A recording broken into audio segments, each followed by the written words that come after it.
Oh, okay. Welcome, everyone. Thank you for being here today, and happy belated Father's Day to all the fathers out there watching and everyone in this room. Alejandro, you'll be there one day, buddy. Don't worry. You'll be there one day, buddy. You can never be too early to be a father. I'm sure you've raised a lot of nieces and nephews or kids in your day. I'm sure you've helped out, done your share. Well, thank you. We appreciate you guys being here. Today we're going to talk about optimizing your leads and how to work smarter. I hear a lot of the agents sometimes getting frustrated because they're getting a whole lot of nothing and a whole lot of time put into it. And sometimes what you need to do is analyze after every session what went right with this session, what went wrong with this session, what does my target audience really consist of, who's been giving me yeses, who's been giving me nos, what areas, what locations, what price ranges. You have to kind of tear this thing apart into like kind of a, how would I say, it's like a roadmap. You got to figure out, okay, which direction do I go where there's going to be more production and less, and kind of like less resistance. So we're going to talk about that today and how to approach these things from different aspects, from phone calls to door knocking. And we're going to figure out if we can't make ourselves more productive during the same amount of time we're spending now. As you guys know, we've been doing this calling every morning. And for me, the last month and a half has been a big research, how would I say, like a big test that I've been kind of running in my head to see what's really working. I see the agents, what they're doing, what's working for them, what's not working. It's just been a big experiment kind of for the last 6 weeks that we've been doing this. And I'm picking up on things, obviously, that are working well for myself and I know would work well for others. So today we're going to talk a lot about that stuff and how to make yourselves way more productive with the same time we have now. All right. Last week we did our first culture boogie, which was a lot of fun. We'll save that to the end like we did last week. Mike picked the song last week. Alejandro, you got to pick it this week, okay? All right. We're going to talk about our optimizing discussion today. Gina Crowder is actually going to be here today. She's going to give us her mastermind speech, and then we're going to have our announcements. We're going to try to see if we can get done early today, too. I like the fact that we've been condensing these meetings down to a little bit shorter time because we still get our information out. We don't have any guest speakers today. We just have Gina that's going to be here, so I think we could get done maybe around 11:30, so let's shoot for that time. Okay, our quote of the day is there's always a more efficient way. So think about anything in life, guys, that you may be doing or may have done, and think about, was there a better way for you to do that or a faster way to do that? Or is there a way for you to have accomplished your goal quicker? We have to always analyze this stuff in the areas in our life that really matter. So for instance, I'll give you guys an example. For me, we recently just had a basketball tournament, right? And this is a dumb example, but this is just an example I'm giving you guys. So there's a more efficient way. So be preparing for this basketball tournament. I used to play one-on-one. I used to play by myself every morning, and I used to shoot around, and I used to be pretty. I was getting my groove back. But then the minute I'd play with other people, I was completely horrible. I was garbage. So what that led me to believe was I can actually hack this by playing with others instead of torturing myself every day by myself. If I could just play with other people, because in a real game, you have to kind of mimic the same surroundings. So what I learned was that all the practice and jump shots in the world are great, and that's good for practice, but there's nothing better than the real thing. So when I started to get in the mindset of doing that, my game started to come back quicker. I started playing a lot better. But just like anything else, guys, that we can take this and apply it to, for instance, business. In business, if all we do is practice all the time, and we never get out there and actually do it, we're never going to perform. So we need to get out there and start performing, stop self-analyzing, don't think about it too much, don't prepare for the right moment. You just have to go out there and just do. And let the chips fall where they may. There is no better way to get better at something than just involve yourself 100%, immerse yourself in whatever it is that you're doing, whether that be sports, business, family, spiritual life, anything, just immerse yourself. Find a way to be around it all the time. When it comes to learning a language, there's no better way than immersion. When it comes to learning a subject, there's not better than just immerse yourself in that. I have this thing, I don't know, probably a couple of you guys suffer from the same thing, is when you get interested in a topic, you YouTube it to death. Like you listen to like every video after video after video. I know some of you guys do that with like Tom Ferry and things like that. But it's great because that means that you have this laser focus at the moment, and you have to take advantage of that. And if you don't immerse yourself in it at the time, you're never going to really take the benefit out of it, because just here and there goes in one ear and out the other, but living it and kind of letting it consume you for a time until you can really get your hands around it is the best way to do it. So what we're doing is being more efficient. We're finding ways to get better at things by immersing ourselves, by analyzing, by just becoming more aware of what we do from a day-to-day basis. So today we're going to talk about that discussion, optimizing what we do on a daily basis. You know, optimizing is a very complicated word. If you break it down, the root word of it is optimum, right? Optimum means to be at the pinnacle of or be the best of. And optimum and optimizing is what you really want to think about is that we're all given a certain amount of days within the week, within our year, within our life. If we think about this as, if we knew how many days we had left in our lives, we'd probably be a lot more aware and conscious of what we did with every minute and every day and every hour. But since we're not given that information, we're kind of sometimes look at life like, oh, well, I'll do it tomorrow, or I'm not ready for that yet, or, you know, when the time is right. But if we're always looking at things in that perspective, we're going to be procrastinating to the point where we may never achieve or maybe never reach the pinnacle of success that we were meant to if we just start doing it. Not just doing it, but doing it at the most high performance rate possible by optimizing. And today we're going to talk about how to make sure that you're dissecting your actions and make sure that you are on a level of optimization where you basically can't go any higher. You're taking every moment of the day and making it the best possible.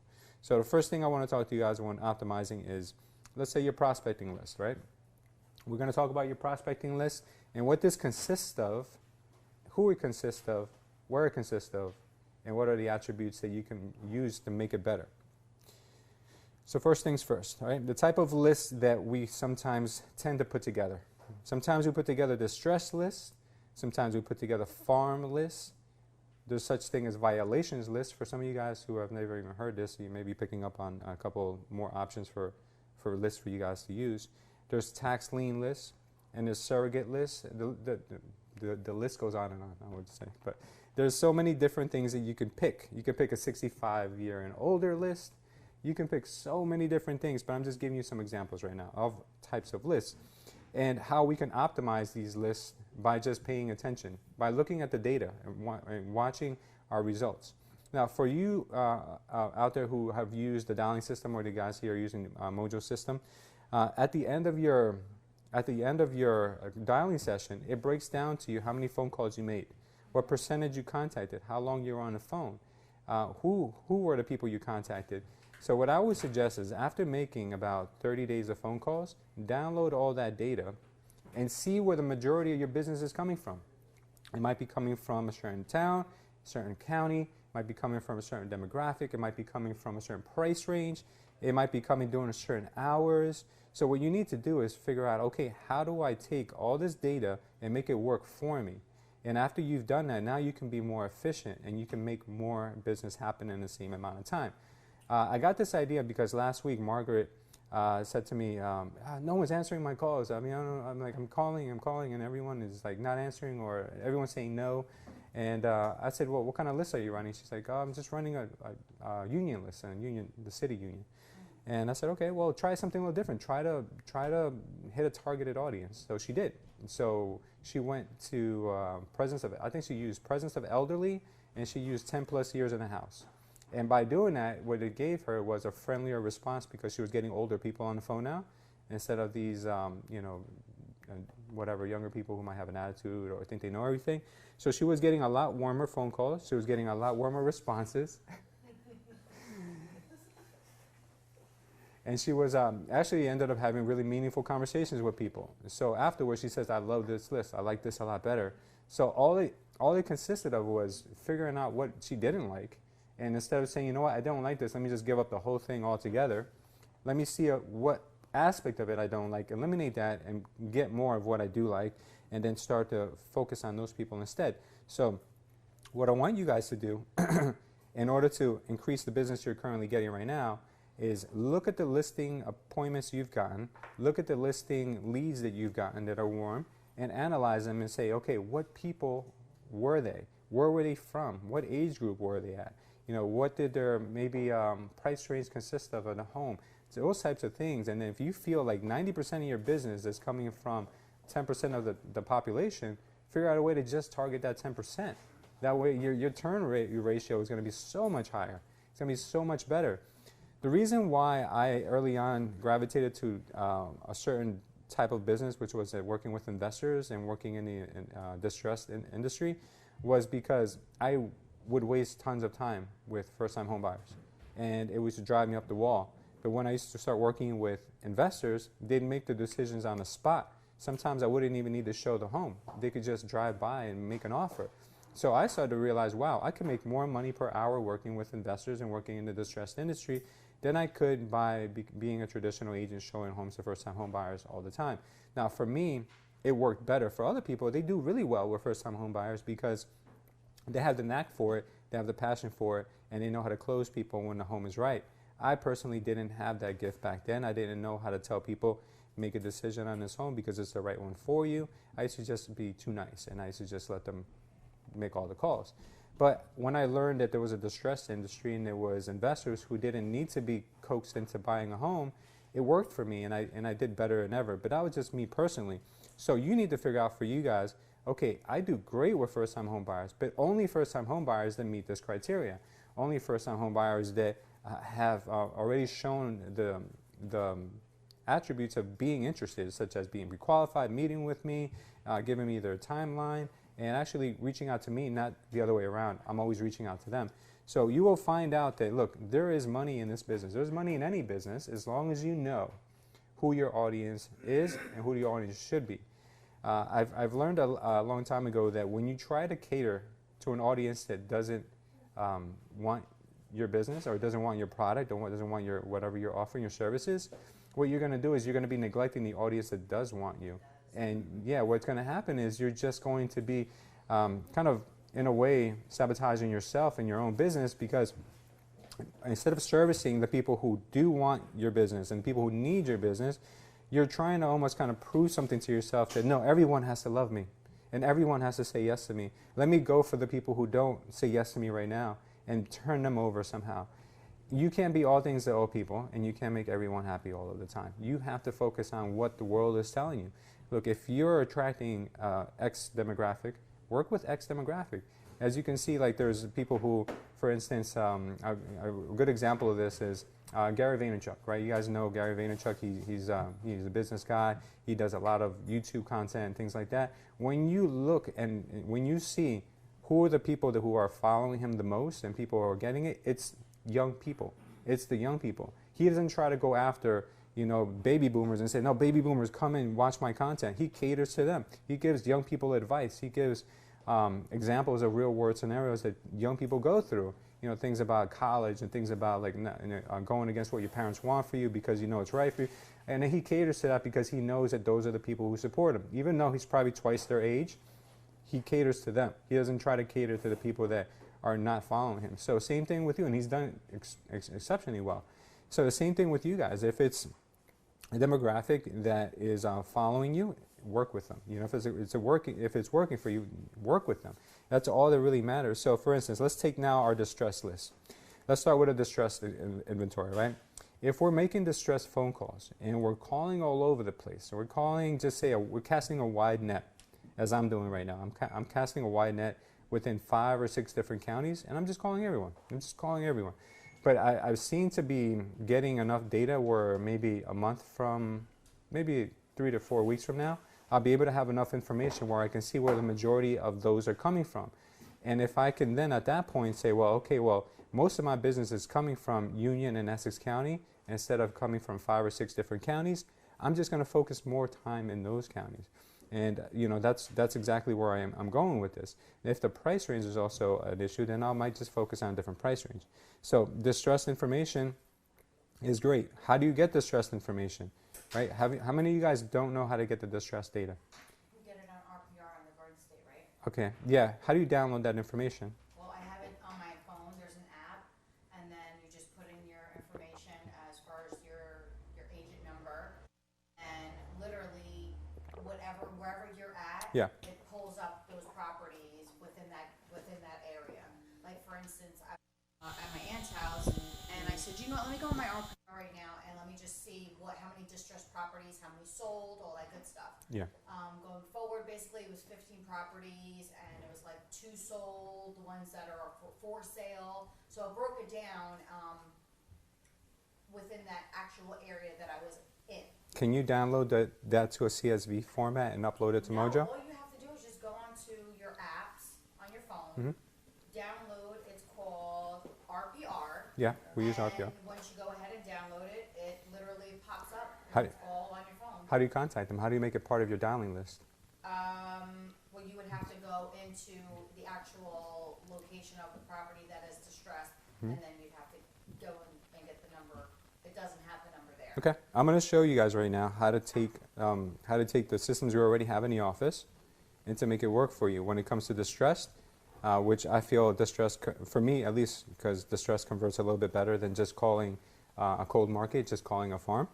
But that's just me. I'm going to show you guys right now how to take distressed information and download that information so you can start to utilize it. I'm going to show you guys how to make your farm list more effective as well, how to get violations lists, how to get tax liens lists, and how to get surrogates lists. So I know you guys are probably like, wow, this is all great stuff, but where do I even get it, right? So right now I'm going to show you guys where you'd be going in order to get the foreclosure data. Some of you guys already know this, so just to tell you, you still might learn something.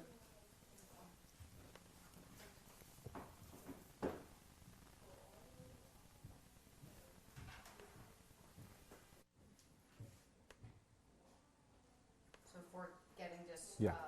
Foreclosure data, it would be under the list pending. Yeah, so you'd want to go to this website that we have here in the office. Well, actually, I take that back. You want to give the data to Derek. Derek's not here right now. He's on vacation. He'll be back in a little shortly. But if you need help with it from now to then, I can help you with it. So if you need data, let's just say, Lewis, I want to call all of Rahway or Hillside, or I want to call all of Union County. I want to find out if I can get some distressed inventory because I have a lot of investors that are looking. I may want to buy an investment property myself, whatever the case may be, right? You would just go here and you pick the county that you want. You don't have to make it one county. You can make it all counties, or you can make it a few counties. Let's just say we go with Union County.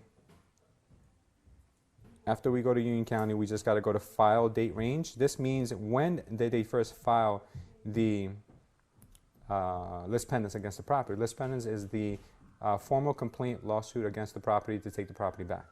So let's just say we wanted to go back, and I don't suggest you go back more than 2 years, because after 2 years, it's probably foreclosed already. So I'd probably go back a year, just to give you guys an example. January 1st, 2018, till today, maybe. May, we're not in May anymore. June 17th, 2019. We can pick a city if we want, or a zip code, if that makes us feel better. So if you guys want, we could just pick a 07202, which is the Port of Elizabeth. Oh, that's the zip code. Yeah. And you just go search. And there's 72 records, as you guys can see right here. 72 records. So what do I do with these records now? Obviously, you can't do much with it just by having the addresses, unless you're going to go door knock 72 homes. You know that's not always the worst idea in the world, but it is going to take you time. So what would I do? I didn't go knocking. Yeah, I'd call first, and then whatever's left over, I'd text, and whatever's left over after the text, then I door knock. So I'm going to show you guys how you could filter this out really well. That's optimizing to the 10th degree. So what you would do now is you would go ahead and download this information. When you go here where it says print results as mailing labels, right, you see that? You'd go here and you select a format, you go to CSV. Once you're in a CSV, comma separated values is what that stands for. You export that. We have videos on this too, guys, in case you need. We have training videos on this. Your list is going to look like this, as you guys can see here. It breaks it down with the name, the address, the city, the state, and the zip. Don't worry about not being able to see it right now, because I'm going to show you guys what you do with it next. Because you can't just, well, actually you guys aren't going to be responsible for doing this, but just to show you guys how simple this could be. Once this information is downloaded, we have our information here. We're missing phone numbers. Once this information is downloaded, Then we upload it into our scrubbing system, which we use in order to get the phone numbers. It's called, yes? You forgot the order that you had to. I know, but they're not going to do it anymore because they're not the ones downloading it. They're not the ones downloading it. So before we used to give you guys access to this site, but we don't now because when there's double logins, they lock our site all the time. So we've been locked out like 6 times in the last few months. So I don't want to keep doing that and jeopardizing us not having this account anymore. So I definitely want to, I'm leaving this on Derek to get for you guys. So then Derek would take that list and he would switch up the order a little bit because the system we use is very sensitive. So it has to be city, zip, state, name, address, in that order. So you'd have to kind of like play around with the spreadsheet. But that's not your responsibility anymore. All you guys need to do is put in a request for the data you want. And give them a limit. Like, look, I don't want more than 100. Or I don't want more than 200 or 1,000, whatever it is. What we do here in the office is then we take that information, we send it to Lexus, and they get the data for us. Once we have that data, then we give it back to you guys. We don't make you guys pay up front for those for that data because we know how it is. You guys want to be able to make calls, and then once you make calls, you'll be productive and you'll get a listing most likely. But some of us can't afford to just keep paying for leads as we go. So what we do is we just take that that cost, whatever it costs, 26 cents per record that you guys end up getting. We put it on your account, and then when you close your next transaction, you could pay the office back. So out of once you get good, I don't want you guys to practice on these because I want you guys to practice on the expires. I want you guys to practice on for sale by owners. I want you guys to practice on the free stuff because once you feel like, okay, I'm confident on the phone now, I can hold my own. I'm not terrified of picking up the phone. Get a more customized list after you know what you're good at, because then you'll be able to get a better result. Once you download this list, now Jen, let's just say you want to take over that county. What county is that? Warren County. We downloaded let's say we download every list pen is in Warren County, and you call every single one of those. They're not going to know what hit them because you're already confident on the phone. So now it would be a good time for you to start looking into something more custom. If we're brand new, we're not even comfortable on the phone yet, give it a month or two before we do this. Once we get this information, it's going to be a much warmer response for you guys. You're going to have a better turn ratio, and then there's going to be ways to maximize and optimize that list as well. So once we run through it one time and we get, okay, we called everyone, we could then go through it again with text messaging everyone who didn't answer, because there are people out there who don't answer phone numbers that they don't know, they don't recognize.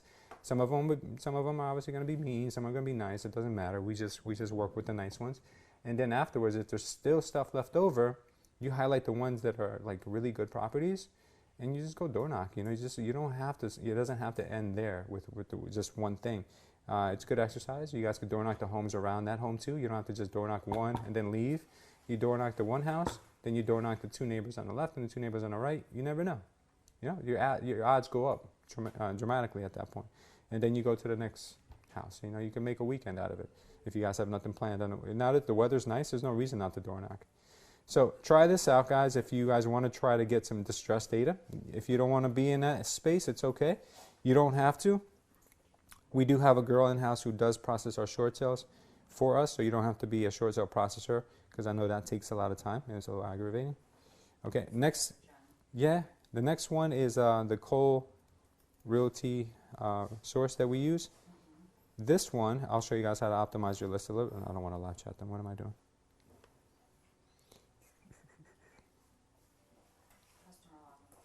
Literally the big green one. Do you see it? The big green Oh, one. the one right there. You don't go on that one much because how? Not that often, no. Is that my password or is it my email? No, it's your email. I know, right? I'm giving him the information. I think it's... Just let you know I use it. Yeah, no, that's good that you do. At least somebody does. All right, you're going to have to keep it. Can you come log me in, Jen? Isn't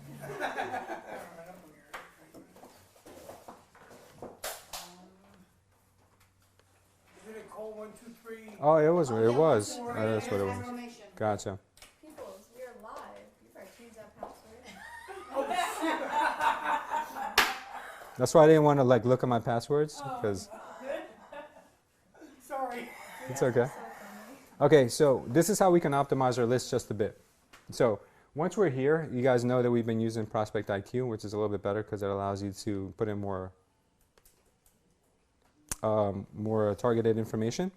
So let's just say we're looking by neighborhood, or we could look by zip code. Doesn't really matter. Let's just say we're looking in that same zip code in Elizabeth. Just give you an example. And we go down here to where it says selected advanced criteria. So we can go with a confirmed homeowner. This just states that the person is more of a confirmed homeowner. It says list of people who have owning and residing at the residence. So if the person lives there in that property, that's what it's going to give you. If the person just owns it but lives somewhere else, then that's not a confirmed homeowner. It will be like an absentee owner. So absentee owners are great too. So I probably would leave this open. What's up? I was gonna say I use that, and that's for right now. That's the only filter that I call in Clifton. I've been getting more tenants Mm-hmm. Yeah. than I've been getting By calls. clicking confirmed? Yeah, Yeah. So it doesn't really make a difference then, I guess. yeah. Okay. I just get a lot of more tenants than I do homeowners. So then this filter here doesn't really matter. But what I have seen that really does make a difference has been the length of residence. Yeah, the length of residence, from what I hear, the guys who have used this for a while say that your chances of getting a good person who's going to say yes to you or is interested goes up as you increase the time of residence. So statistics tell us that every 5 years people tend to move, right? That's what it says statistically. But it doesn't mean it has to happen. So as you go up between 5 to 10, or even some guys have even used 20, but I think they've said 20 kind of narrows it down too far.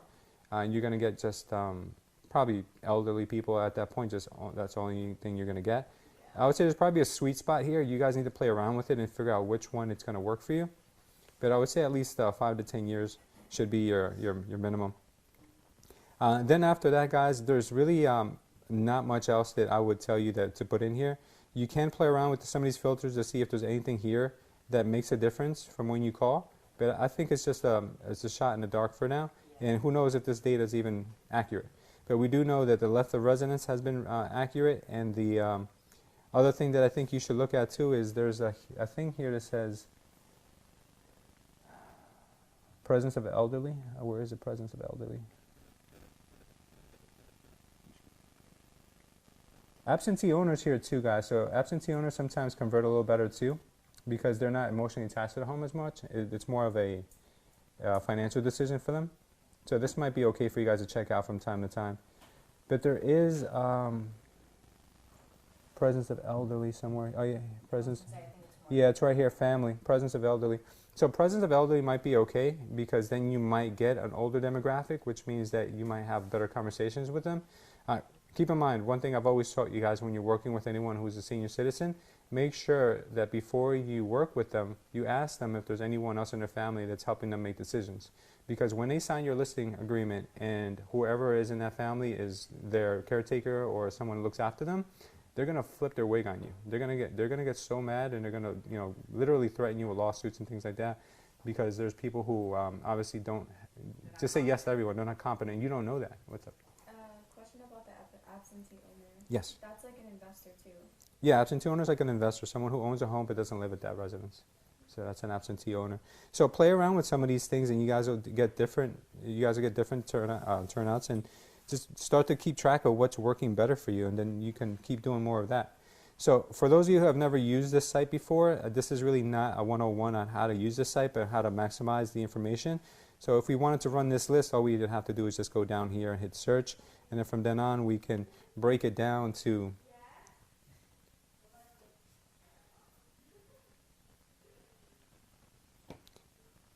okay, so it says you've exceeded 1,500 records. So what happens when you run these searches is you got to kind of narrow it down, so you don't use more data than what they're allowing you to use. So the way you can get past this is by using the letter for the street address. So for instance, you only got 1,500 here, but you don't know which 1,500 you got. You could have got the first 1,500 or last 1,500 or just 1,500 random. So what I would do is I'd go back to start over, and I would put in here, okay, so we want 07202, street name. Just put an A. Then you can get all the street names with an A. And now this didn't tell me anything about 1,500. So now I've got all the street names with A. So then I'd go with B, with C, and I go through all the streets until I got everything. Or what you can do one day is you can do the radius search, but the radius search also gets a little bit difficult because it only allows you 1,500 as well. So let's just say we started right here, 1833 Front Street, and we went a quarter mile out, and that gave us 1,500 records. Next time we wanted to go a little bit further, it would tell us, hey, you've reached the limit of 1,500. So we wouldn't know which ones it's going to filter out. So what I would do is I'd probably go the number street route, the zip code, and the letter of the street route, because that way you know you're not leaving any residents from that town out. So if you want to take over a town, let's just say you want a certain town that you live in or grew up in and you know it really well, do this. That way you know you're not leaving any stone unturned, that you've hit everyone, and you just never know. But you got to be consistent with it, because this is the only way it works. Obviously, there's all the tricks and techniques that you can try in the world, but nothing beats consistency. That's what's going to work. All right, let me see what else we got here. Any questions on this so far, guys, about optimizing this? Okay.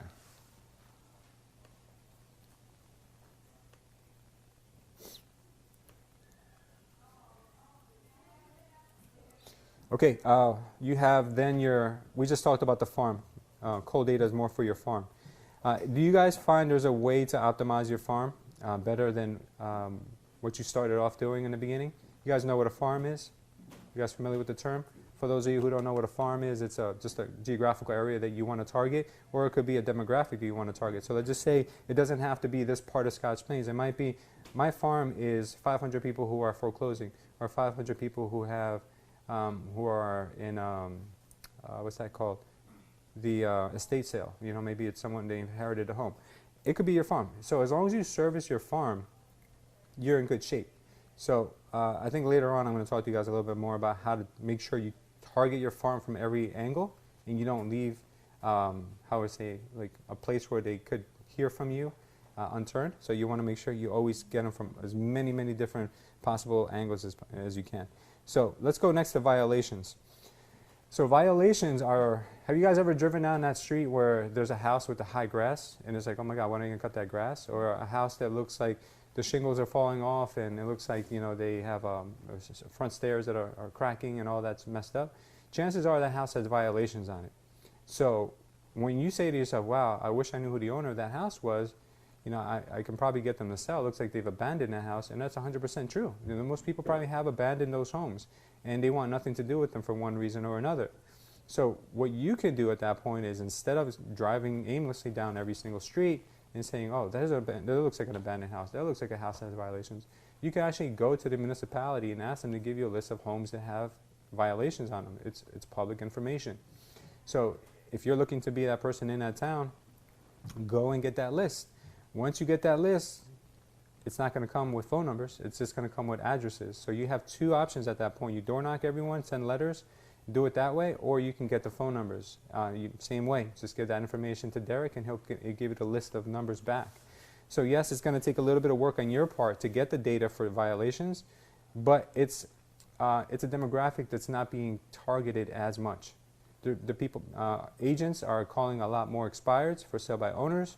They're calling farms just aimlessly sometimes, and they're also calling distress. So you're going to see there's a lot of competition in those areas because those are the easiest ones to get data for. The ones that you actually have to leave your office and go and get, they're not being targeted as much. So now we're talking about areas that you guys can start to maybe dominate if you make the time to go do this.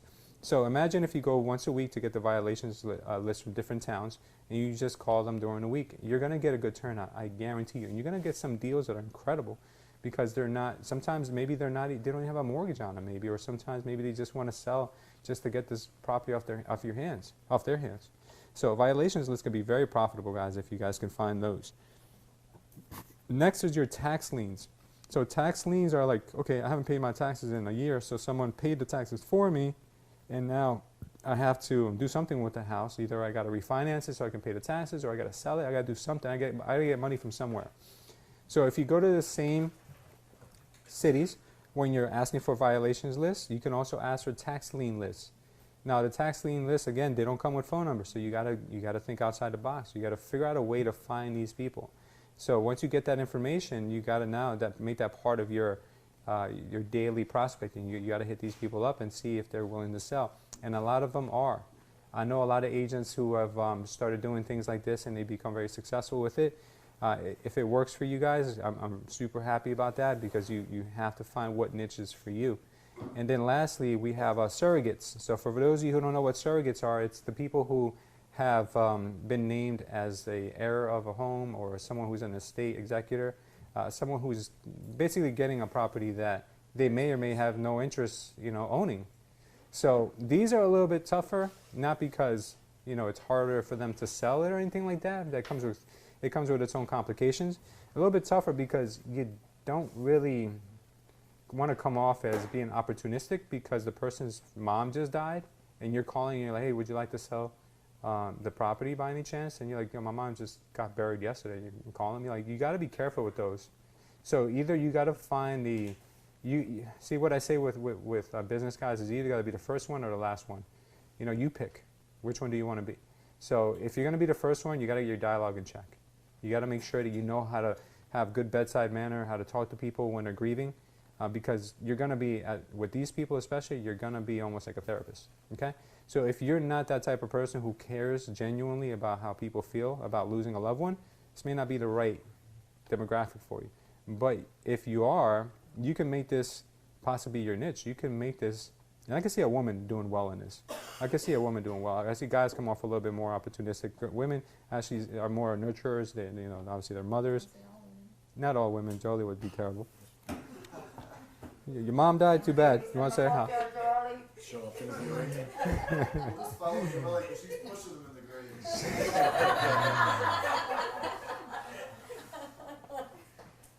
So you definitely got to be careful with that one. I know that one of our agents has been trying for a while now. It hasn't been too successful with this type of segment of the population. But I do feel like if you work on what you say and how to make people see, people don't care about what you sell until they understand that you care about them. Right? They don't care at all. So if especially when it comes to something like this, just imagine, put yourself in a position of someone who just lost a parent. Right? I know some of you have. The last thing you want is to deal with a real estate agent who's going to call you, because sometimes, sometimes they might have a real estate agent in their circle already, so they're not going to take too nicely to someone that's outside their circle. But in the event that they don't have someone in their circle, you need to add some type of either value in a monetary sense, or you need to add value sometimes in an emotional sense, because people are grieving, so they need to figure out, okay, what do I do from this point on? I was never told what to do with a property. There's no instructions. Yes, Esther? I was just going to say, can you give us an example of how to even deal with a person like this in terms of dialogue or just interacting? Sure. So first thing I would probably do is not call them and tell them, listen, I know your loved one just passed, because to me that's a little intrusive. Okay? I'd probably start off with saying, hey, listen, I'm calling the neighborhood to find out if there's anyone that may possibly consider selling their home. Do you have any real estate you'd consider selling? Just make it like an open, where you don't say, look, I'm targeting you. And you say, yes, I actually do have something I'd be thinking about selling. And if they open up to you and say, my mom just passed, then you can go ahead and talk like a human being. There's no script I want you to follow after that, because that's where people get in trouble, is they try to follow a script and it doesn't show the compassionate side of you. So you just need to cast a net to see what they're willing to disclose with you, and then go from there. That's how I would approach it, and I'm sure there's great ways for you to approach it head on and saying, my condolences, I know your mom just died, and maybe if you say it the right way, maybe they might, connect with you. But maybe not, I don't know. And I would think even like sending flowers to the house and not even having a connection with them would be like, look at this realtor trying to get, it would be like kind of like, they're kind of, using my situation as a way to make money. And look, guys, I'm not saying, look, this is a way to get rich quick or this is going to be an easy route, but it is a segment that needs someone to service it. The other thing too is going to be like divorces. How do you target people who are going into divorces? The only way you can do something like that is to maybe make connections with attorneys who handle divorce cases. Because to be honest with you, divorce cases are some of the hardest ones. And if you can figure out how to handle divorces, then you'll be in a whole segment by yourself. Because what happens is that when the husband picks the realtor, the wife thinks that the husband's trying to screw them. When the wife picks the realtor, she thinks that the husband, whatever, vice versa. So what you need to be is you need to be a neutral party. So the only way to be a neutral party is to be recommended by a neutral source, which could be an attorney. It could be the court. There's courts actually do, believe it or not, they do appoint realtors. And I had this happen to me. I had taken a listing, and the husband was the one who I was introduced to, and the wife was cool at first, and she was willing to sign whatever. And then she calls a couple of weeks later saying, no, you know, I don't trust you. I know you guys are probably out to get me. So then she ended up going to court and had the court appoint a realtor to her house. So, hey, it happens. So you guys need to figure out, how can I become a court-appointed realtor? How can I become closer to attorneys who actually do the recommendations for realtors when there's a divorce happening? You know, bankruptcies too. I mean, like, you know, all these types of things they need realtors for. So there's ways of getting business, guys, and that we haven't probably thought of yet. And we're all trying to kind of follow the conventional route. And we may not be fulfilled with that route, but I'm not trying to take you guys off course. I'm just giving you guys ideas today on how to maximize your options and your outcomes. Okay, so any questions so far, guys, on what we've covered here? Oh, with the surrogates, I didn't tell you yet. If you want a list of surrogates, people who have passed away, if you want a list of that, you have to go to the county at that point. You don't go to the city. All right, and it's public information as well. Actually, some counties, you can go right in there and download the information to a CSV format yourself at one of their computers. Some other counties, you're going to have to ask for it, and they're going to give it to you somehow printed out. So at that point, you know, there's a lot of work to do from there, because your list needs to be formatted into a certain way. So, you know, just make sure that you guys are going to be fully committed to it, because it's not a one-off thing. It's a thing you're going to have to do from time to time. Yes? It's actually kind of funny that you are touching upon this, because I just went to a seminar just on Friday, and they were talking about exactly everything that we're covering today in regards to farming, liens, tax liens, people who have passed away and their estates, and they were saying that it's definitely a lucrative area, but you do have to just kind of proceed with caution in a sense. Yes. And know what you're getting yourself into, because every situation will be different. But it's kind of refreshing to know that, you know, you're implementing this. And hopefully I'm giving you guys enough information where you feel like, okay, it's doable. You know, it's possible for me to do. People sometimes used to tell me, like, oh, how do you talk to distressed homeowners? I feel like they're losing their home and they're going to be upset. It's like, I don't call them like, I know you're losing your home. The only time I think it's appropriate for you to say, listen, I know you're losing your home, is when you have a sheriff's sale scheduled. Then you could say, listen, I'm calling you just to offer my assistance because I checked the sheriff website every day and I've noticed that your home is actually going to sheriff's sale. Have you thought about doing anything? And then, you know, you can kind of put it out there. But if it's early on, like with a list pendants, I just call and I introduce myself. That's it. You know, and then you'd be surprised how fast people open up to you and tell you the situation. So that's a good thing for you guys to keep in mind. Okay, so now, location. Why does location matter? Can anyone give me an example why a location would matter to you guys if, for one reason or another? There's no right or wrong answer. You guys can just spit it out. Location could be if somebody's moving because of their job. It could be because of where there's maybe a lot of local businesses and they don't want to do a lot of traveling in a sense. It could be for just a lot of different reasons. So for you as a salesperson who's looking for business, Gina? Well, for me, I don't mind driving far. You know, some people choose location because they don't want to go a certain mile, range from their home, or you're looking to make a certain amount of money. So you're going to look at the area, how much the homes are selling for. So those are things that you might want to look for. Of course. In location. Esther? And location also determines turnover rate. Yeah. In terms of how fast houses sell in that area, how long they stay on the market, how, like, in terms of how many people are moving there. Because if it's more affluent, you don't have that many, like, you don't have a massive amount of clientele going into that area.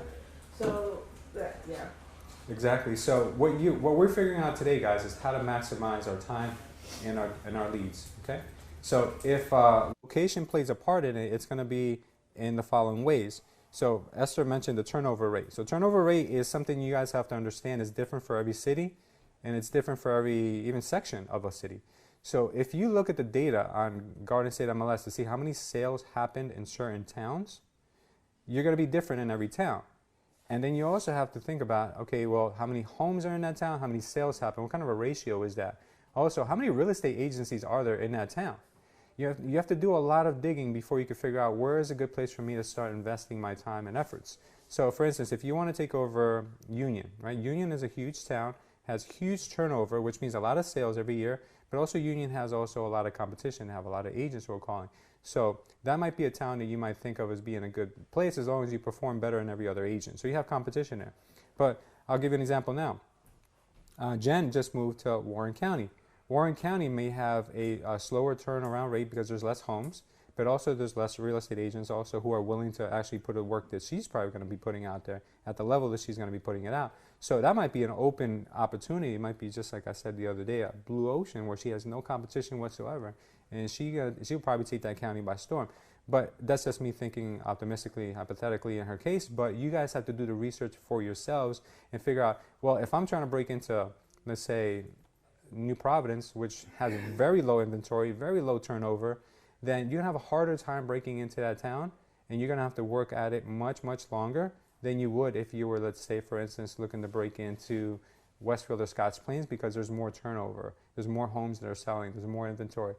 Even though there's a lot of competition in those towns, you're going to have more people who are willing to sell, but you're going to have a ton of competition. So as a new agent and you're trying to get your feet wet in the industry, look for a town that has high turnover and low competition. So that would help out a lot. Jim? Just say also, look, see what's going on in the town, as in construction, changes in the town. Yeah. For example, Denellen. You're familiar with Denellen? Yeah. Where that art stock building was a big old warehouses or factories, right? The other side of railroad tracks. Right by the train station. They're putting all new, that's all going to be townhomes or condos and businesses, you know. Yeah. That's going to change the whole town in that area. So how's it going to affect, look at it, how's it going to affect the homeowners? It's going to bring more people to the town for the sales of their houses. You're going to Yeah, absolutely. look at that and see how it's going to affect. Maybe you're going to want to sell and get out of there, or more people are going to come to town. Yeah, no, I've seen a lot of times where people put like picket signs on their lawn saying stop this construction or stop that development, and those are the same people who are probably going to want to leave if, you know, so they're basically telling you anything around this area is pretty much open game. I remember when we had Sandy and Irene, there was a program called Green Acres that was buying up homes that were affected by the flood, and they wanted to get those homes basically torn down so that way they could make these areas as buffers. Mike actually knows those areas. He lives by, the Blue Acres is, I thought it was Green Acres. Blue Acres, yeah. So Blue Acres, what they did was they were buying up all these homes for people at a price that was pre a certain date before the storm. And what I did with my couple of people in my office was we went to all those homes block by block in Linden, and we asked them if they wanted to sell, and we were telling them, look, this is what's going to happen in this area. It's going to be a ghost town. You know, would you consider selling? So a lot of people were like, kind of like, yeah. I'm like, what do we do next? Like, oh my God. Like, so sometimes you may have to take advantage of a location because of its external circumstances, like you were saying, and look into those opportunities. You just never know. And the opposite is true as well. If you feel like there's a town that's booming, like right now, like Asbury Park is going through this whole crazy thing by the ocean, you can go in there and look for homeowners who maybe never thought of selling, and now they can get so much for their home because it's changing. You know, you can maybe get those people to turn their house over as well. Density we spoke about. You know, the denser a location is, the more people there are in a certain location, probably the better you're going to do because there's more chances, more opportunities. This game is all about numbers. And then price range. People in a higher price target are going to be harder to turn over because they're probably very pessimistic about who's on the phone with them. Like, I don't even know you, or you're door knocking your house. I don't know who you are. Those type of people, they usually make connections by introduction. So you're going to see that, yes, you may get one here, one there, but at the lower price point, believe it or not, you get a lot more of yeses. I don't know if you guys have noticed that. I've been doing this for a long time, and I've gotten very few $1 million homes that have been distressed. I think we've gotten only like a handful. But that lower market has been obviously a lot better turnover for us. And just because it's a lower market, guys, does not mean that it's less commission for you. It doesn't mean that you're going to have to sell 3 times as many homes to be as profitable as someone in a $1 million market. And I'll tell you why. Anyone who's selling a $1 million home and is not distressed, just regular $1 million home, they're not giving you 6% commission. They're not. You know, you're lucky if you're going to get 4. And a lot of the luxury agents don't want to admit that, but they're giving away the farm because of it, right? So let's just say 4% on $1 million, that's $40,000. Let's say you split it in half with another agent, that's 20 grand a piece. Now let's just say you got a $300,000 home. It's a short sale, and you got 6% commission. guess what? You're probably going to sell that house yourself, because if it's for 300, it's probably below market value. So how much commission is that? That's $18,000. So you just made the same amount of money on $1 million home as you did a $300,000 home. So there's really not much of a difference. And if you're working with investors and you want to make them your premier investors, you have a conversation with them before you get started. You sit down with them, just like Jen does, just like I've taught you guys to do. You have them come into the office and you say to them, listen, I have a premier investor program. What that program consists of is that if I find you a home, our fee for finding you a home is $10,000 on top of whatever commission we're getting from the selling brokerage or the seller. Okay, so if you understand what that means that if I find you a home and it makes sense to you, there's an extra $10,000 you have to pay. But if the numbers work, then you shouldn't make a difference. You're going to get investors who are going to say yes, and you're going to get investors who are going to say no. And it's not your duty to work with every investor. It's only your duty to work with the ones that are going to make sense. Because, example, if you find someone a $100,000 house, right, and they're going to make $100,000 on it, you're going to make about $1,000 after you find this home that took you 6 months to close. That's not very profitable for you. So what you need to start thinking of is, okay, how do I maximize and still not compromise my service? Because obviously I got to eat, I got to make money, I got to be able to pay my gas or the car. So you need to make sure that before you work with any investors, you have this sit down and you explain to them, my minimum commission is $10,000 on top of whatever I'm being paid from an outside source. So as long as they're good with that, they signed a non-exclusive buyer's agreement, you can go ahead and then show them as many properties as you want. If you end up getting a listing that's a short sale, or in-house listing is a short sale, or even you find them an REO property or a regular sale, they know they're on the hook for that $10,000 on top. So that makes your business now a lot more profitable. So what we're talking about here is optimizing today, and that's one of the things you have to put into your tool belt. Yes, Esther? Sorry, I asked a question. That's okay. That's why we're here. I was asked, the $10 was only for when you take them to sheriff, so it's a finder's fee for no That's matter. for anything.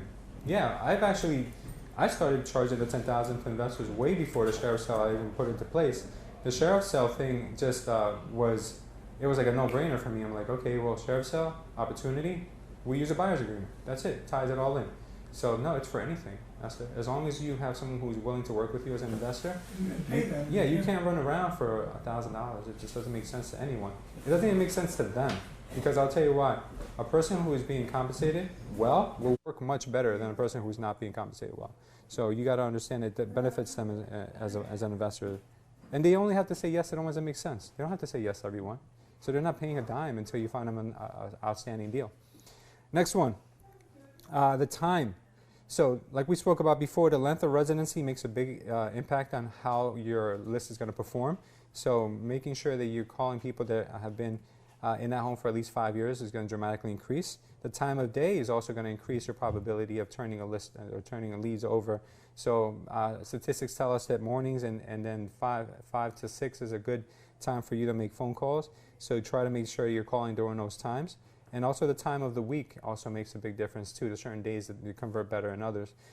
For us, I've always had a good outcome when I call early in the week and then also at the end of the week. It seems to me like the middle of the week sometimes gets a little, I don't know, it's a little tough for me, especially. I don't know about you guys, how you feel, but you can look at your numbers. So you just track your numbers. So maybe you make more calls on the days that you know you're getting better results, and then you make less calls on the days you're getting worse results. Who knows? And Saturdays for me end up being pretty good because everyone's home, so you get a lot more pickups. And usually the people who are robocallers don't call on Saturdays, so we get a lot more pickups on those days too. How do I close this out?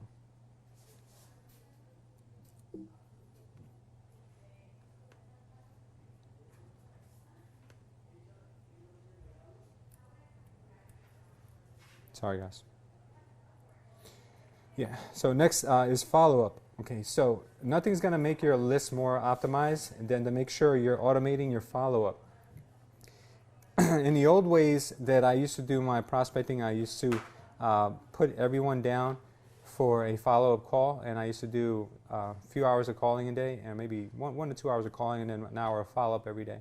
Now, I have to do a lot less follow-ups nowadays because I'm using systems to help me with that. So between conversion and through a text messaging app that I've been using, I'm able to connect with more people and do more follow-up than I was before. So now, instead of me having to say, like, spend a whole hour trying to get people on the phone, I'm only connecting with people who have actually expressed interest with my initial text or initial email, and then I call those people. So I just don't call out of the blue anymore. Even with my follow-ups, So if I have, let's say, a list of 100 follow-ups, I put them through my drips, and if they're communicating with me back, that means that's worth my time to call them. If they're not communicating with me back, I'm probably not going to call them because it's just a waste of time for me. So I want to optimize my hours and my time. So you definitely want to do that. So the way to really optimize your follow-up is by having at least 12 interactions with these people. The way we can interact with them, which is very easy, and you guys may not know this, is number one, by social. So let's just say we have a list, right? We have this list of phone numbers and emails for people in a certain area. Let's just say the town. The beauty of Cole Realty is that it comes with a lot of emails. So now that we have this information, what we can do is we can tell Facebook to go ahead and create a customized list for us. So when we upload that list of all these email addresses and names, they will find those people on Facebook for us and market to them. So if we want to be that gal or that guy in a town, we can make a campaign that targets only that town, and it targets the people you're calling, it targets the people you're mailing, it targets the people that you're door knocking. So now these people are seeing you in everywhere they turn, they're seeing you. So when they're ready to sell, it's already ingrained in their mind that you are the agent for that location. You know, there's a couple agents in my town that I see doing this very well, and they do a lot of listings in that town, and it's a hard town to get business in, but they're doing it. They're doing it by social, they're doing it by mail, so it's very, very effective, guys. Also, what I've seen Alejandro and I've seen Carlos do is the moment they have a meaningful conversation with someone, they send out a postcard. How has that worked for you, Alejandro? It become like more like routine. Not ready to stop, but it become like more friendlier. Mm-hmm. Record all your information, and just keep follow up like every week or I just want to see how you're done. If they said to you, "Yeah, I'll keep your information when I'm ready to sell," do you really think they're taking the time to write your information down afterwards? Probably not. But if they got a card, a thank you note handwritten from Alejandro, they're going to keep that. They're going to be like, you know what, this guy actually reached out to me to send me his card. And you just started doing this not too long ago, right? Not too long. So the research is not in. I'm sure for me, it would make a big difference if I got a card as opposed to just a phone call. It shows that you go the extra mile. So I think a few months down the road, you're going to be getting calls from people you send postcards to. And they become like more like friendlier. Like, oh yeah, hey, how are you? Yeah, I see. See? I'm not ready now, working too many hours, but maybe in like 3 weeks, and you come back, check out my house.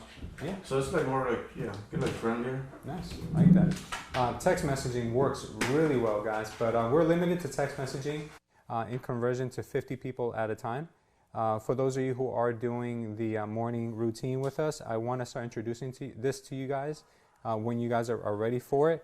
What text messaging does is it allows you to become twice as effective as you are normally, because while you're prospecting on the phone with someone, you can have a campaign going out to, let's say, 500 people by text as well. So as you're communicating by text on your computer with people, you're also on the phone with other people, seeing if they want to sell. So now you're hitting it from two different angles, which means that now you can really start to see a big impact and change in your business because you can have multiple engines working for you at the same time. So this is a little bit more advanced, and I'm never gonna teach this on live. I'm only gonna teach this to people who are actually doing it because it's information that I feel is very valuable, and I'm not ready to give that out yet. I'd rather give it to you guys because I see that you guys are actually putting in the work. Phone calls, obviously you guys know how well that works, but you want to call them from time to time too. You don't want to let your automation take over all your follow-up. But phone calls, like I mentioned, guys, are really only meant to be when you know you got them ready to make a decision. And door knocking, believe it or not, door knocking will, people are very nice when you door knock. If you get a grumpy person on the phone, you door knock them, you don't think it's the same person. It's because people are like, they say, you know, people are got the muscles online, like they think they're tough online, but the minute it comes to like seeing you in person, you know who those people are, you know how they act. But you're never going to do anything wrong by door knocking someone's house, right? If you got a list of all your hot leads, all your follow-ups, instead of maybe receiving a call or a text or an email from you, door knock them once in a while. Say, hey, listen, I was in the area. I just figured I'd come and introduce myself face to face. And it'll go a long way. But this is a good way for you guys to optimize your leads. So say you have a list of 1,000 leads. That list of 1,000 leads can probably last you for the next 3 months as long as you work it right. You know, so it's a lot of people on there who will convert. You just got to be patient and work them.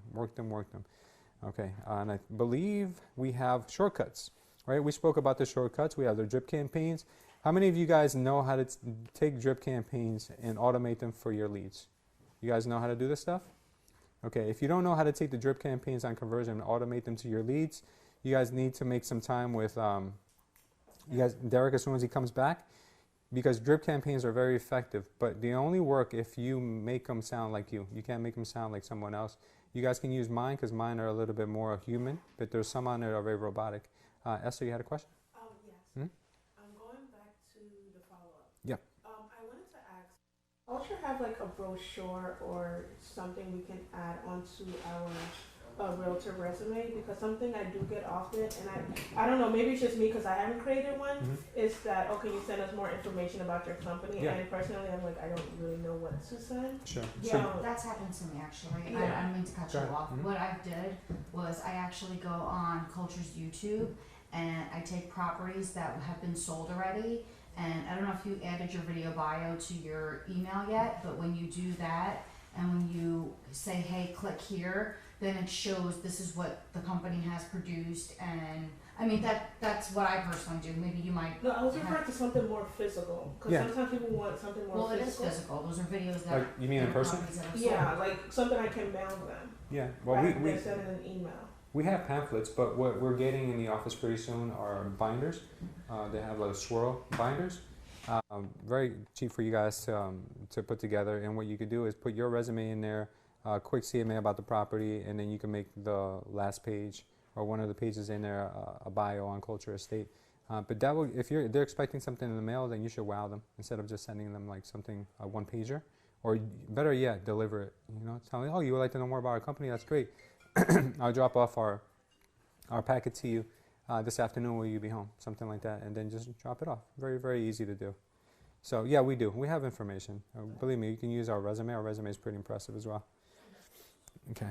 Then shortcuts. Obviously, we're talking also about Facebook. I told you guys how to become the kind of the billboard effect on Facebook by just targeting those people that are in that town by their phone numbers and their email addresses. Again, something that if you guys are not doing and you want to figure out how to do, because it's not for everyone. You guys don't have to, command Facebook. If you guys like other ways better, that's fine. But the way to tie a lot of these automations and shortcuts in is with Zapier. So if you guys don't know what Zapier is, it's a tool that kind of migrates a lot of things together. So for instance, while I'm calling on Mojo and someone is hot, somebody wants to sell, but not right now, they want to kind of follow up, then I just click the button that says Seller Future Follow-Up, and then automatically goes into my campaigns. It goes into my drip campaign for my text messaging. Morning, guys. And they fall into my follow-up system without me having to stop and go ahead and put their information in there and then come back and dial. It just becomes so much easier. So you guys have to learn how to take the stuff you're already doing and take it up a notch by using the systems and automation that we have. Zapier is not free. It is free for, I think, the first 2 weeks, but then after that, I think it's like $20-25 a month.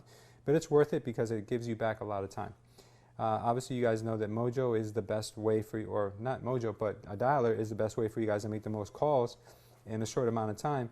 But what's great about Mojo is that it just released recently a way to track your statistics and how to make sure that you're getting enough dials made and how to optimize that as well. So I was really excited when I saw that because it really fit into our topic for today. And then Vistaprint. So for instance, let's just say that you guys want to mail out to that. You want to mail out to that list of people that you have, right? What are you going to do? You're going to do one at a time and send it out by post mail? Like that's going to take you forever. What you can do is you can take that list and upload it into Vistaprint, and then they can mail out to your client directly from there. You guys don't have to even receive the packaging. They just mail it for you. So as long as you give them the money for the postage and the money for the actual material, they can actually send the postcards out, and then you guys are looking like you're very organized. And I think there's people out there who really prefer to get something in the mail after they've spoken with you, as opposed to maybe a text message follow-up. So this is a good way for you guys to do these things if you're looking for shortcuts. Obviously, nothing works unless you guys work it. So please make sure that you don't leave any stone unturned. There's a lot of ways for you guys to separate yourselves in this business, and I'm just giving you some of the examples. You guys could use this as maybe your inspiration to come up with your own techniques or your own ways, or maybe you could teach me, because I've learned a lot from my agents I've learned a lot of things, and I've figured out how I can implement what I can and what I can't implement. So I'm always eager to hear from you guys when you come up with new ideas. So any questions, guys, or comments on what we've covered so far? Pretty good? Giving you guys some ideas? For sure? All right, good. I'll see you guys use them now. All right, so now we have Gina. Damn, Gina. I had to say that. Hope I didn't embarrass you by putting up your picture. You look great. So guys, for you guys, for those of you who have not met Gina Crowder yet, she's one of our newer agents to the office, but she is not a new agent by any means. She has been in the business for a while. She came over about 3 months ago now, almost, right? About 3 months? Almost about 3 months. First met her when we did a seminar at the Avenue, and she came in. She was very impressed by our presentation that day, and then she wanted to know more about culture. So not only did she come, but she also brought her partner with her. And Dorothy, she's not here today, right? No, but two amazing girls. They work well together, and they're excited to be at Culture. So come, Gina. Let's get her mic'd up. Okay.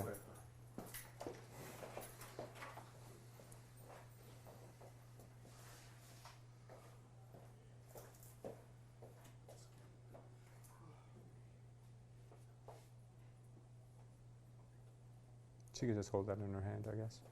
Cool. Come. Let me get this out of your way.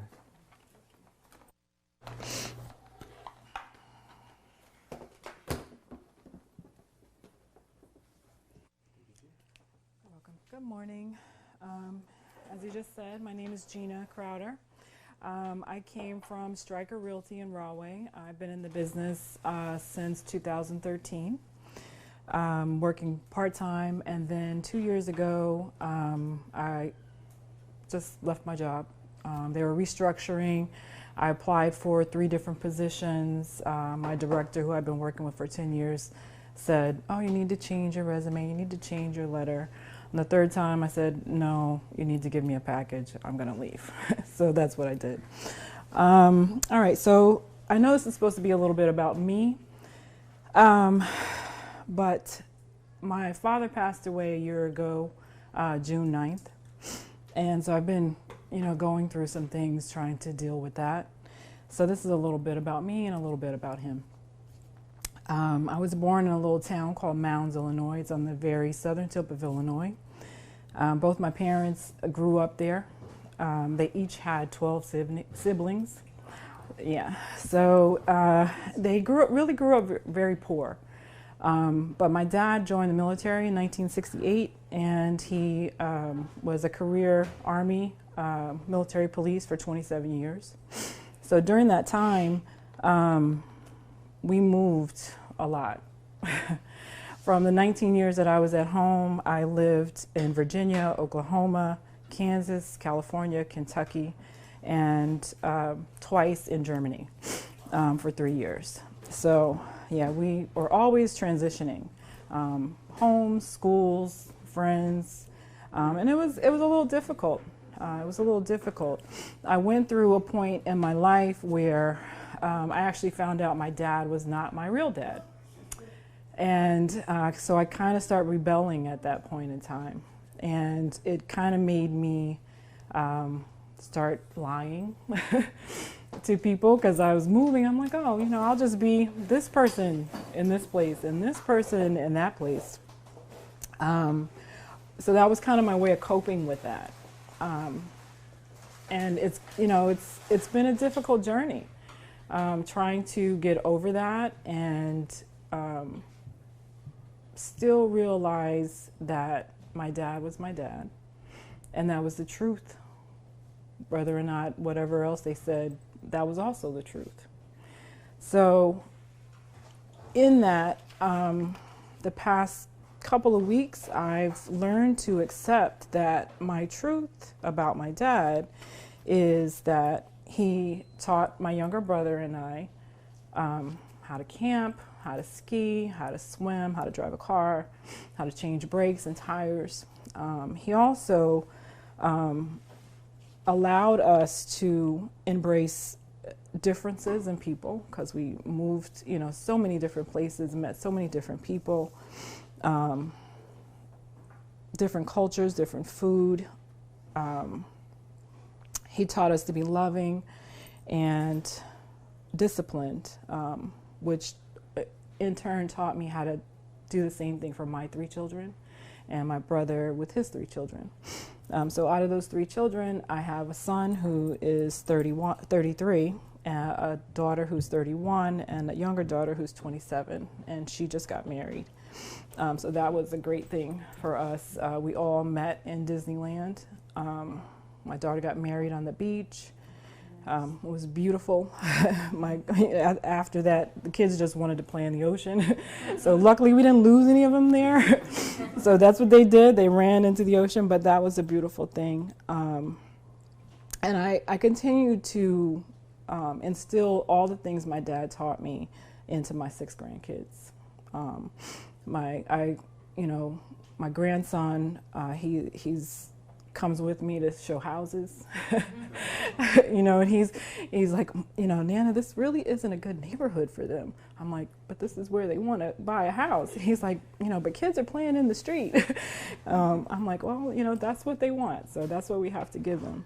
He recently came with me to a leadership meeting at my church, and he was the only one asking questions. How adults, they don't want to ask questions, they don't want to sound stupid. He's like, I got a question. And even at the end of it, pastor said, we need someone to pray us out. My grandson was like, I'll pray. So everybody was kind of like waiting for the next person. He was the first one to raise his hand. So I take everything that my dad gave me, and that's what I bring to what I do. Is just learning to embrace differences, transitioning with grace, and trying to love on everybody that I touch. So, thank you.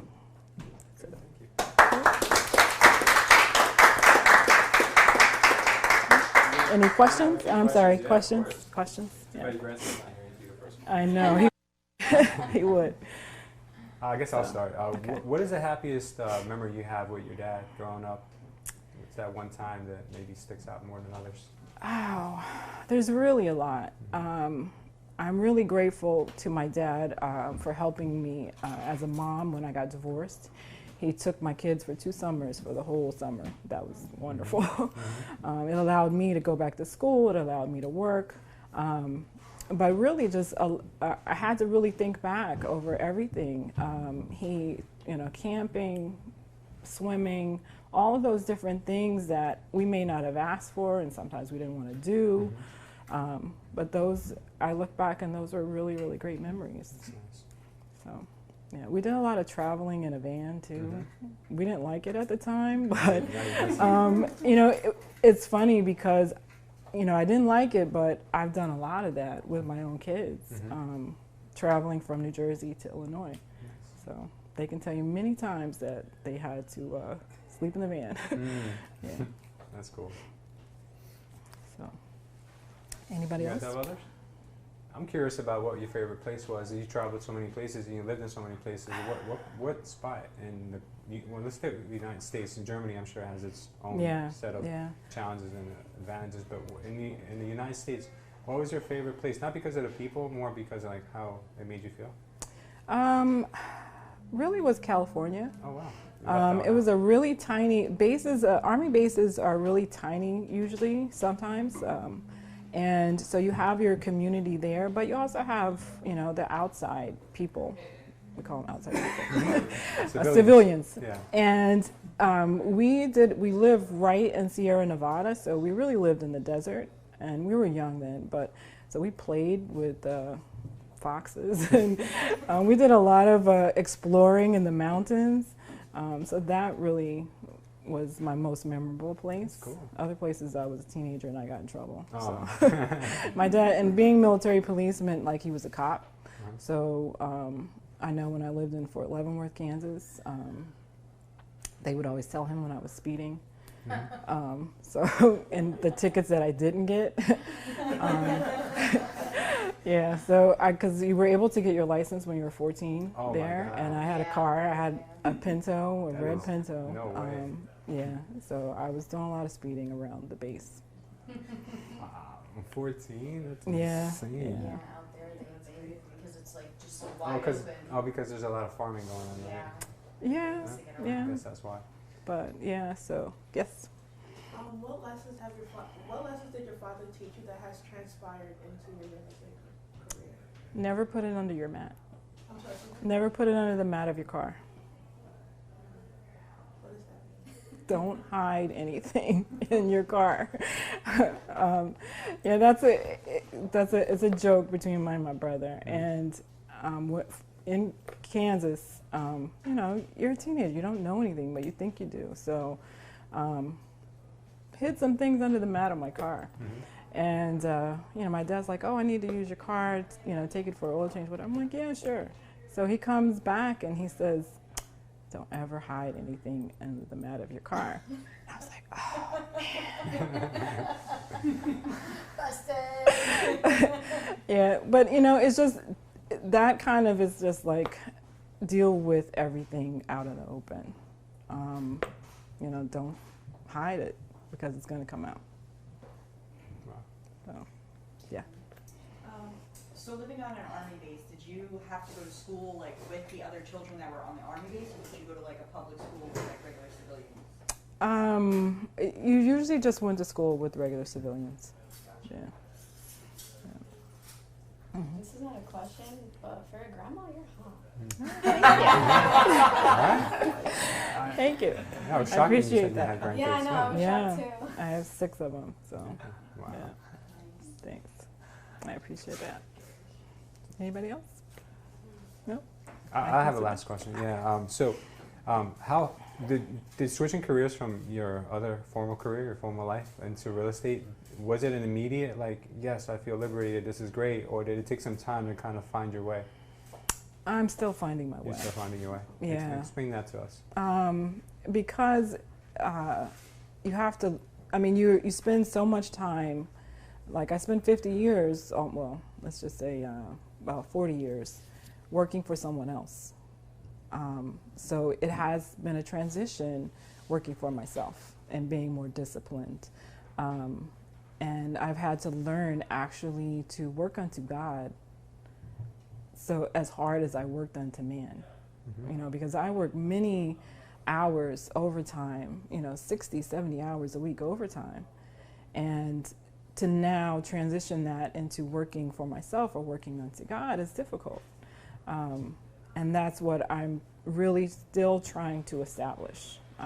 Having that morning routine, getting up early, 4:30, only because for me that's my best time. That's when my mind is quiet, I can pray, I can exercise, and then I can start my day. So that's the biggest transition. That's awesome. Doing that. That's really good. That's important. At what point did you start learning that is crucial? After real estate or before real estate? After real estate. So once you got into real estate, you figured this Yeah. was, yeah, absolutely. As an independent contract entrepreneur, whatever you may call the title you have, no one's looking over you, so you have to work harder at that point. You can be your worst and best boss. Oh yes, yeah. Like that. Tom, Oh, yeah. how are you? So, Good. Not bad for an old guy. Yeah. Yep. You guys have any other questions, huh? All right, we'll let Gene off the hook easy Thank this you. time. Thank you so much. all right, thank You you. did amazing. Appreciate it. Take this off here. Okay, here. Cool. Welcome, Tom. How are you, bud? You can have a seat if you like. Yeah, I got in about midnight last night. Oh man, you must be tired. I'm asleep, but other than that, I'm fine. I think I'm fine. I don't know. No grandkids knocking on your door 12 o'clock in the morning? No grandkids all weekend. All weekend. All this happy Father's Day stuff and everything, you know. Gotta play Grandpa. Pops. Hi, Gina. Buddy. Gina, that was amazing. Thank you so much. We love doing these. Now, the only thing we need from you, Gina, is for you to elect someone for next time. So I believe there's, obviously you have your partner. I'm not sure if there's anyone in the room who hasn't gone yet. You haven't gone yet, right? No? All right, we have one person. I don't think Patricia went. Yeah, Patty hasn't gone yet. So we have Patty, we have Dorothy. Oh, Patty. Thanks for Patty. Oh no, she's gonna die. Okay, good. You'll be fine. You'll be fine. Okay. Next, guys, I just want to go through our announcements. So really quick, I'd like to tell you guys that Inman picked up on another blog for us. I think I emailed it to everyone. So if you guys couldn't read it, I apologize. I think it was either Alejandro or someone told me, or somebody told me that. Oh no, it was you, Ed, who told me I should just download the PDF and send it to you guys because I think you need to be a member of Inman to read it. So I apologize for that. I'll send it out today. But they picked up on a presentation that I created about the changing economy, how we can be going into another recession or depression or whatever you may call it, a crash, and how to deal with it if we ever do go down that path. So I created that presentation and I turned it into a blog, and I sent it out to Inman, and they actually picked it up. They liked it and they put it on their site. So I'll share that with you guys today. It was a pretty good read. Well, I was told, not that I criticize my own stuff, but next I want to talk to you guys about the Mojo dialer calendar. I want you guys to understand that if you're part of the accountability group in the morning, you're going to have precedence over that time slot, which is 9 to 12 o'clock, over anyone who is not doing that. So if you guys are not making prospecting your priority first thing in the morning, we're going to have to let the people who are making it a priority every day to use that first, because some of them obviously still right now they're not able to get their own, so they're still using the office one. So want to make sure that you guys understand that. But if you're in the accountability group, you guys are fine. You guys can use a dialer during those peak hours, which are the mornings and the afternoons. But it is open relatively most of the day. After 12 is usually open, and it's usually open in the afternoons most days too. Okay. Next is Tom. We got one more dialogue class this week, right? One more class this week.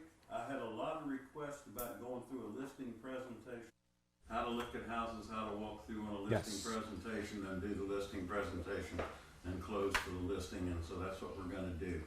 And it will be, for you new people, it will be very interesting. So Wednesday at 6 p.m., Tom's going to cover listing presentations. Okay, so there's a lot of people who obviously need to brush up on that or learn that aspect of the business. So Tom will be teaching that on Wednesday at 6 p.m. Okay, and lastly, I'm excited to announce that we raised $5,200 for the BBA, for the Bridge Basketball Association. So that was awesome. That was a really, really good moment. I presented a check to them last week, and the kids were super happy about it. Everyone involved was really thrilled. Next year, goal will be to double this number. So we learned a lot of things from this time around, and for next year, we're going to optimize what we did. Get it? Optimize. So we're going to get that going for next year. So that would allow us to actually cover their entire budget, which would be incredible. Their budget, from what I remember a couple years ago, he mentioned to me, is about 10 grand for the year to run that league for the kids. So to be able to be basically the only sponsor needed would be incredible. And I mean, maybe they'll still take on more money, but they'll make the league better. They'll increase it. They'll make it, maybe they'll get them, better jerseys or, better opportunities, or maybe some of the money can go into like a scholarship for them. So opportunities are there, definitely there. So I'm very grateful for that, and grateful for you guys also for making it possible, and for definitely for the sponsors who took the time to be there and also to donate. That was amazing. And for anyone who was there supporting, playing, and you guys who couldn't make it, I'm sure you wanted to be there. But next year, if we could get a bigger turnout, it would be amazing for us. It makes us look also a lot better for the community to be out there, representing the company, but also participating in community events, which is important for us. As you know, it's not all about how much you can take, but also how much we can give back. Okay, so lastly, I just wanted to, Alejandro, you're going to pick the Culture Boogie song today? Yeah? What song, man? What song? You had all morning to think about it. Really?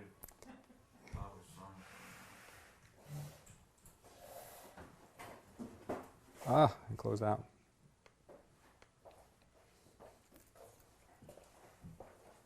I'm bad with names. You're bad with names? What does it look like?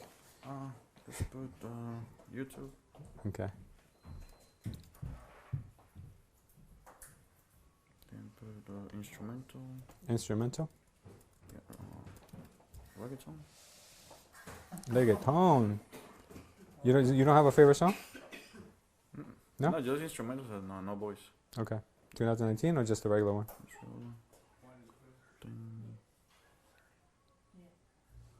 Yeah, any. This one?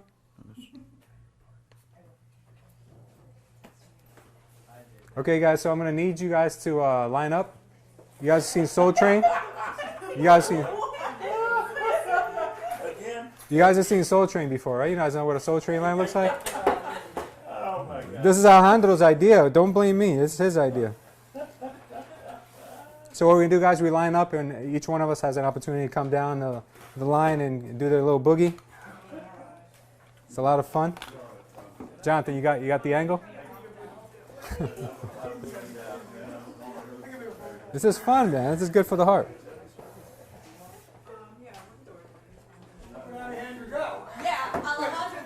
He's like, I'm out of here. You guys can line up while he comes back. He's probably getting his reggaeton outfit on.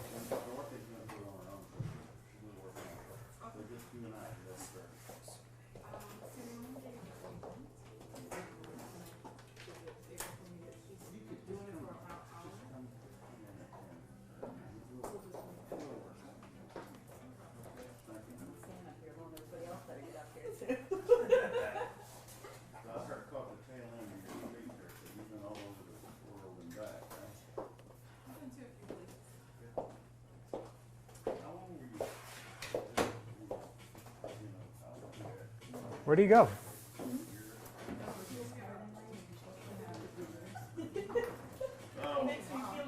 Trouble, it's mine.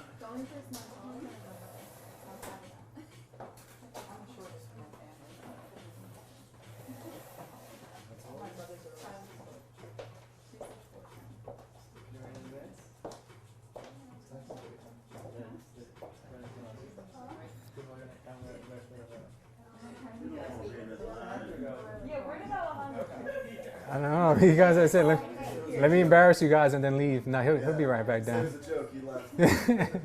Someone left. I think Diego last week. As soon as I said Diego left, he was like, "Oh no, he went out the back." That's what Paul just did. Oh, Paul. All right, Alejandro, since it was your idea, you can start, bro. You can start. It was your idea. Let's go. Yeah, you first. Let's see how you dance to this song. Is this a good one, bro? Is this a good one for you? You want to change it? Is this a good one? Or you want a different song? No. What song do you want? Which one do you want?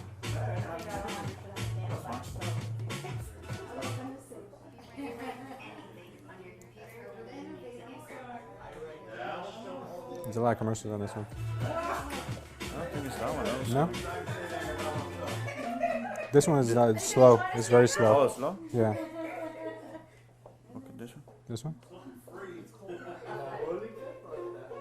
That's better? That's better? Okay. You can start. It's about to be a commercial, though. Damn. There it is. Yeah. Check it out, Gina. I could do it. All right, get it, baby, get it, baby.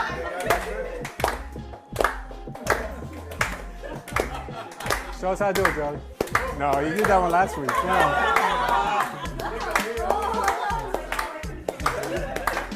Yeah, Hoxan, teach him how to do it, bro. There you go. You won already, right? Oh. That's how you do it. Reggaeton style. Great job, guys. All right, good job. No, we're just getting in the mood. All right. Definitely an office meeting. All right, that was great, guys. So let's just close out with our prayer, and we'll get out of here right on. Look at that, 11 o'clock. That's awesome. We're crushing these meetings. All right, guys. So obviously we want to. Obviously, a lot of fun and games here, but we want to be thankful for what we're blessed with and what we have. A lot of people in this world don't have the ability to even have the most crucial things for life, you know. And we were very blessed here. So first off, I want to start off our prayer by being thankful, and I want to thank our Father God for being so gracious on us and giving us the ability to be here today, and the ability to dance and have fun and laugh and be healthy and have food and have water and have just the environment that we need in order to grow and flourish. So we don't want to ever forget that we're so blessed to be in this country and to be amongst people who are here to help each other grow. So we're thankful for that. And we just ask our Father God to continue to bless us with health and wisdom in every day until we can meet again and ask for forgiveness and ask for more of what He's already blessed us with next Monday. Just watch over us and watch over our families and allow them also to walk in the light of God and also help us walk in a righteous path every single day. We just want to make sure that you make us better role models and examples for other people and just keep us on the right path. In Jesus' name we pray. Amen. Thank you guys.